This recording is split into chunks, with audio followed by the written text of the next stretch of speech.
అనకాపల్లి జిల్లా నక్కపల్లిలో ఏర్పాటు చేయబోతున్న బల్క్ డ్రగ్ పరిశ్రమకు వ్యతిరేకంగా పోరాడుతున్న ప్రజలకు మద్దతుగా నిలబడ్డ సిపిఎం నాయకుడిపై విధించిన పీడీ యాక్ట్ను తక్షణమే ఉపసంహరించుకోవాలని సిపిఎం పెద్దాపురం మండల కన్వీనర్ డి క్రాంతికుమార్ డిమాండ్ చేశారు.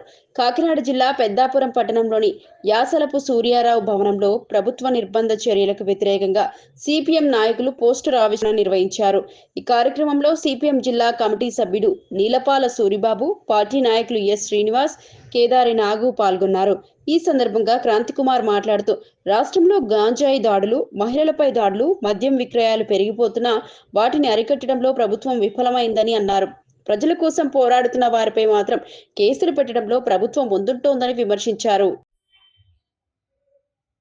నక్కపల్లి దగ్గర అనకాపల్లి జిల్లాలో ఏర్పాటు చేస్తున్నటువంటి బల్క్ డ్రగ్ వ్యతిరేకంగా ఆ ప్రాంతంలో ఉన్నటువంటి రైతాంగం మొత్తం పెద్ద ఎత్తున ఉద్యమం చేస్తూ ఉన్నారు.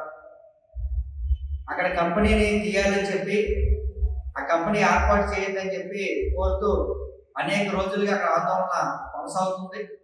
ఆ ఆందోళనని నాయకత్వం వహించినటువంటి సిపిఎం జిల్లా కార్యదర్శి వర్గ సభ్యులు, అలాగే రైతు సంఘం జిల్లా అధ్యక్షులు అప్పలరాజు మీద పీడీ యాక్ట్ పెట్టి ఆయన జైల్లో పెట్టారు. దాదాపు 4 రోజులు కావస్తుంది.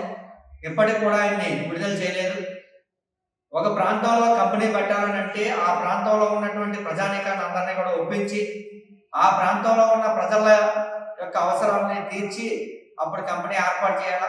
అసలు గ్రామ సభల్లోనే అసలు కంపెనీ ఏర్పాటు చేయొద్దని చెప్పి ఆ ఊర్లో ఉన్నటువంటి ఆ గ్రామాల్లో ఉన్నటువంటి ప్రజానీకులందరూ కూడా పెద్ద ఎత్తున ఆందోళన చేశారు.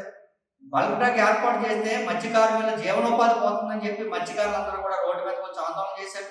రైతులందరూ ఆందోళన చేస్తున్నారు. కానీ మేము ఇక్కడ కంపెనీ ఏర్పాటు చేసి తీరుతామని చెప్పి ప్రభుత్వం బలవంతంగా అక్కడ కంపెనీ ఏర్పాటు చేయడానికి ప్రయత్నం చేస్తుంది.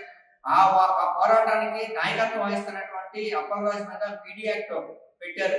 పీడీ యాక్ట్ అంటే గంజాయి, అలాగే మాదక ద్రవ్యాలు రవాణా చేసే ఇతర కేసుల్లో పెద్ద పెద్ద కేసుల్లో ఉన్నటువంటి వాళ్ళ మీద పెట్టాల్సినటువంటి కేసుని పీడీ యాక్ట్ని తీసుకొచ్చి ఉద్యమకారులు అయినటువంటి అప్పలరాజు మీద పెట్టడం అనేది చాలా దుర్మార్గం. ఇది కలెక్టర్ ఆదేశాలతో పెట్టడం అనేది మరీ దుర్మార్గం అని చెప్పి సిపిఎం పార్టీగా తెలియజేస్తున్నాం. తక్షణం అప్పలరాజు మీద పెట్టినటువంటి పీడీ యాక్ట్ని రద్దు చేయాలని చెప్పి, అప్పలరాజుని తక్షణం విడుదల చేయాలని చెప్పి సిపిఎం పార్టీ పెద్దాపురం మండల కమిటీ తరఫున డిమాండ్ చేస్తున్నాం.